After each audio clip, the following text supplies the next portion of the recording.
28 юли изглежда като обикновен ден, но на тази дата започва Първата световна война. Ражда се един от най-великите композитори и се случват събития, които променят човешката история.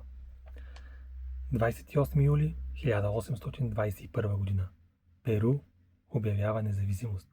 Генерал Хосе де Сан Мартин обявява независимостта на Перу от Испания. Днес това е национален празник на страната. 1868 година. Приета е 14-та поправка в Конституцията на САЩ. Тя гарантира равни защитни права пред закона и по-късно става основа за много решения в борбата за гражданските права. 1866 година. Метричната система получава официално признание в САЩ.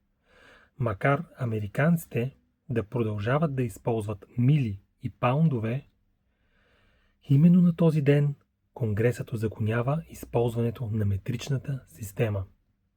1750 година. Умира Йохан Себастиан Бах, един от най-великите композитори в историята.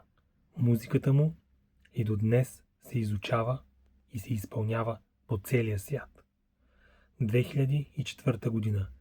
Светът губи Франсис Крик, Нобеловият лауреат, който заедно с Джеймс Уотсън разкрива структурата на ДНК, умира на 28 юли.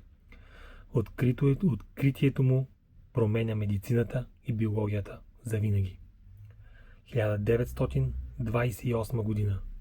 Откриват се Олимпийските игри в Амстердам. За първи път олимпийският огън става част от церемонията по откриването. Традиция, която продължава и до днес. Днес, 28 е Световният ден за борба с хепатита. Инициативата на Световната здравна организация цели да повиши информираността на заболяването, което засяга десетки милиони хора. 1896 година. Основан е град Майами. Днес Майами е един от най-известните градове в света, но това става именно на 28 юли 1896 година. А през 1794 година екзекутират Максимилиан Робеспиер. Смъртта му бележи края на периода, известен като царството на терора, по време на Френската революция. А през 1914 година започва Първата световна война. Австро-Унгария обявява война на Сърбия.